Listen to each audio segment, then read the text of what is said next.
মমতাজ, একটু আপনার কাছে জানতে চাই, যেটি বলছিলাম কিছুক্ষণ আগে, এনসিপির আহ্বায়ক নাহিদ ইসলাম বলেছেন বিএনপি সংস্কার ভেস্তে দিচ্ছে জামাত নির্বাচন পেছানোর চেষ্টায়।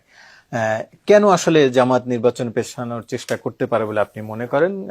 অভিযোগ আছে যে জামাত ইসলামী প্রশাসন, বিশ্ববিদ্যালয় সহ বিভিন্ন জায়গায় বেশ আধিপত্য বিস্তার করে আছে, সে কারণে কি নির্বাচন পেছালে তাদের সুবিধা, এরকম কিছু? আধিপত্য থাকলে তো নির্বাচন আরো তাড়াতাড়ি হলে তাদের সুবিধা, তাই না, এই আধিপত্য যতদিন বজায় রাখা যায় ততই তো মঙ্গল। আচ্ছা, তো আধিপত্য থাকা অবস্থায় নির্বাচন করে ফেলা তো বরং আরো সহজ। হ্যাঁ, আমার মনে হয় এগুলা কিছু রাজনৈতিক ময়দানে আসলে কিছু মুখরোচক কথা বলা হয়, সেটাকে অনেক ডিপলি নেওয়ার কিছু নাই। যেটা আপনি একটু আগে বলছিলেন যে নির্বাচনী প্রস্তুতির দিক দিয়ে জামাত কিন্তু এগিয়ে, তাই না? সব জায়গায়, বেশিরভাগ জায়গায় প্রার্থী চূড়ান্ত হয়ে গেছে, ছবি সহ পোস্টার দেখা যাচ্ছে।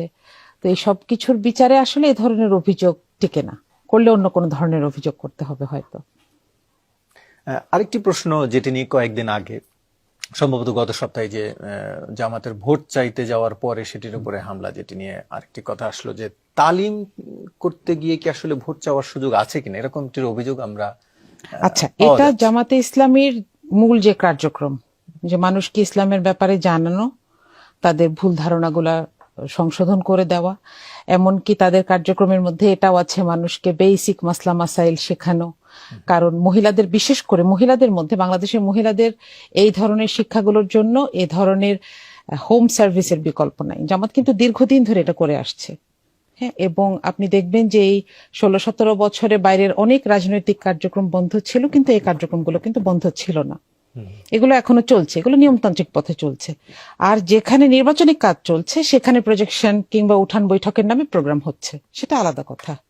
সেখানে কিন্তু সিকিউরিটি এনশিওর করা থাকে, কিন্তু এগুলো যে রেগুলার কার্যক্রম, এখানে কিন্তু ওই ধরনের সিকিউরিটির চিন্তাও থাকে না। তারা হয়তো, একজন মহিলা হয়তো বের হয়ে তার পাড়ার প্রতিবেশীর মধ্যে এই কাজগুলো করেন। তো সেখানেও যেহেতু তাদেরকে চেনা যাচ্ছে এখন যে কারা জামাত করছে, তাদেরকে রাজনৈতিক ভাবেই একটু হয়তো হীনমন্যতা বোধ করানোর জন্য এই ধরনের কাজগুলো করা হচ্ছে। এবং আমি আসলে শুধু ধারণা রাখতে চাই, তালিমের নাম করে ভোট চাওয়া, তালিমের নাম করে ভোট, এটা বলবেন না। তালিম হচ্ছে, হ্যাঁ। এখন আমি তালিমের কথা বলতে গিয়ে এরপর আমি রাজনৈতিক কথাও বললাম, সেটি আসলে বলার সুযোগ আছে কিনা, এটিকে এক ধরনের দ্বিচারিতা বলে কিনা, বলা যায় কিনা? আসলে সমস্যাটা কোথায়? মানে একদিকে আপনি ইসলামের প্রচারের জন্য যাচ্ছেন, এরপরে আবার সেখানে রাজনৈতিক একটি পক্ষ নিচ্ছেন। জামাত যে দাওয়াতটার কথা মানুষকে বলে, সেটা হচ্ছে আপনি যদি আমাকে পছন্দ করেন এবং দায়িত্ব দেন, তাহলে আমি ইসলামের আলোকে, আমি ইসলামের আলোকেই আপনার সমস্যাগুলো সমাধানের চেষ্টা করব। এইটার জন্য তো তার নতুন করে কোনো লেবাসের দরকার নাই, সে যা আছে সেটাই যথেষ্ট। ইসলাম প্রচার করতে গিয়ে রাজনীতির ভোট চাওয়া, আমি বলছি সেটির কথা, যে ইসলাম আর রাজনীতিকে তো জামাত আলাদা করে দেখছে না। আচ্ছা, ঠিক আছে, জামাত ইসলামের মাধ্যমেই রাজনৈতিক সমস্যাগুলো সমাধান দেখছে। এখন আপনি যদি বলেন সেটাকে বন্ধ করে দেওয়া যায়, সেটা আরেকটা আলাপ। ইসলামের মধ্যে সমাধান দেখছে, এর মানে কি এরপরে কি ইসলামী আইন বাস্তবায়ন করা হবে, এরকম কিছু? এক্স্যাক্টলি। আপনি যদি মনে করেন, জি, আপনি যদি মনে করেন একটা অর্থনৈতিক সমস্যা আছে, সেটাকে আমি ইসলামের আলোকে সমাধান করে দিব, আপনি যদি আমাকে দায়িত্বটা দেন। এটা হচ্ছে জামাতের ভোট চাওয়ার স্ট্র্যাটেজি, প্লাস জামাত নিজেও এটা এভাবে সমাধান করে, এটা করে দেখায়। এটি নিয়ে একটু কনফিউশন আছে, অনেকে স্বীকার করেন না জামাত নেতারা যে শরিয়া আইন বাস্তবায়ন করবে তারা ক্ষমতায় গেলে, এটা অনেকে বলতে চান না। আপনি কি বলছেন যে জামাত শরিয়া আইন বাস্তবায়ন করবে ক্ষমতায় আসতে পারলে? আচ্ছা, শরিয়া আইন, গণতন্ত্র এমন একটা সিস্টেম, এমন একটা টুল, এটার মাধ্যমে আপনি যদি কাউকে দায়িত্ব দেন, মেজরিটি মানুষ যাকে দায়িত্ব দেয়, সে তার কিছু এজেন্ডা নিয়ে মানুষের সামনে আসে। হ্যাঁ, এখন আপনি যদি বলেন শরিয়া আইন বলতে কি বোঝাচ্ছেন, মনে করেন যে বাংলাদেশে অনেকগুলো শরিয়া আইন অলরেডি আছে। একজন লোক মারা গেলে তার উত্তরাধিকার কিভাবে বন্টিত হয়, মুসলিম পারিবারিক আইনে যে আইনটা, সেটাই শরিয়া আইন, তাই না?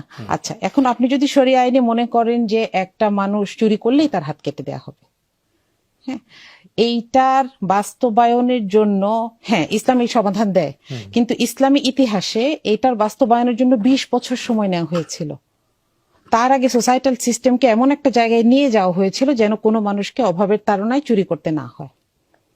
তাহলে এই সাইডটাকে ভুলে গিয়ে আমরা শুধু শরিয়া আইনকে ভয়ের একটা জিনিস দিয়ে মানুষের সামনে উপস্থাপন করছি, আমি মনে করি এটা উদ্দেশ্যমূলক, তাই না? জামাত যেটা বলছে, এই সমস্যাগুলোকে আমি ইসলামিক্যালি সমাধান করব আপনি যদি আমাকে দায়িত্ব দেন। তাহলে তো ময়দানটা খোলা, জামাত কাউকে জোর করছে না, এমনকি কোনো কিছু লুকাচ্ছেও না।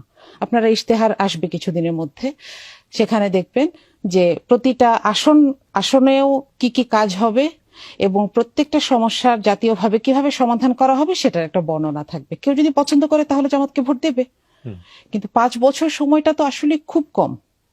হ্যাঁ, আমরা দেখবো যে প্রত্যেকটা দলের ইশতেহার যদি মিলাই, যে এক একটা দল তাদের নির্বাচনী ইশতেহারের 50% তাদের 5 বছর সময়কালে করে উঠতে পারে না। হ্যাঁ, তো জামাতের উদ্দেশ্য থাকে যে আমি ইসলামী আইনের আলোকে আপনার সমস্যাগুলো সমাধান করব, এটাই শরীয়ত আইন। এখন সেটা আমি কতটুকু নিজের মতো করে এক পর্যন্ত, ধরনের শরীয়ত আইনটাকে কাস্টমাইজ করে নিয়েছে কিনা, এরকম কিনা? না না, সেটা কেন হবে, সেটা কেন হবে?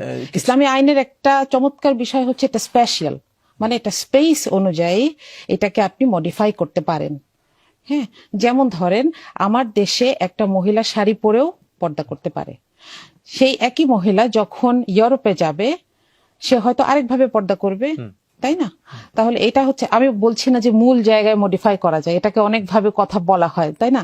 আমি আপনাদের এখানেই এসেছি, একটা কথা বলেছি, অনেকগুলা কথার মধ্যে যে একটা কন্ট্রোভার্সিয়াল কথা ছিল সেটা নিয়ে ফটো কার্ড হয়েছে, যমুনার পেজ থেকেই এসেছে। ঠিক আছে, তাহলে এরকম কথা খোঁজা হয়। হ্যাঁ, তো আমি বলছি যে ইসলাম এমন চমৎকার একটা জিনিস, নইলে 1400 বছর এটা টিকে থাকতো না। এটা এমন চমৎকার একটা জিনিস, এটা আরবের মরুভূমিতেও মানুষ পালন করতে পারবে, এটা নর্থ পোলেও মানুষ পালন করতে পারবে। তাহলে জামাতের এখানে মডিফাই করার কিছু নাই, এখানে অনেক আলেমদের মতামত আছে, সেগুলো নিয়ে জামাত দীর্ঘদিন ধরে কাজ করছে। আপনি দেখবেন জামাত কিছু কিছু জায়গায় এগুলো করেও দেখিয়েছে, তাই না? ছোট ছোট প্রতিষ্ঠানে এগুলো করে দেখিয়েছে।